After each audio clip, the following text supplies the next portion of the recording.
Hola, què tal? Com esteu? Bé? Doncs me n'alegro. Soc l'Oriol Creus i et vull fer una pregunta.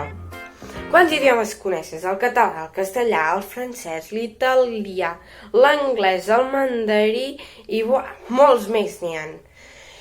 Però avui us parlaré d'un altre idioma, el llenguatge del cos. El cos és sempre molt traïdor, sobretot quan estàs molt nerviós. I avui us donaré uns quants consells per aprendre a superar i que no us passi això.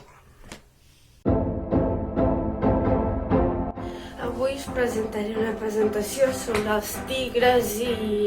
bueno, és que els tigres...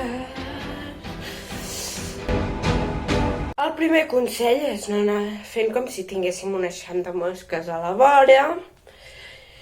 I bueno, el consell sobre això és... hi ha moltes solucions per fer això.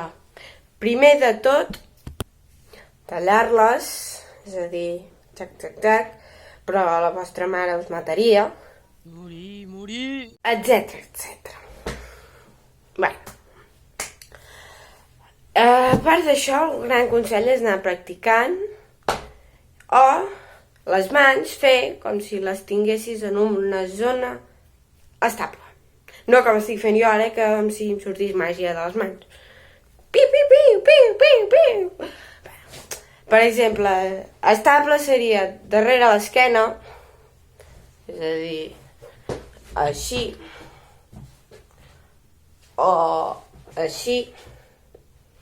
O el més aconsellable, les mans al costat i que et toquin sempre sense anar movent els dits. Cric.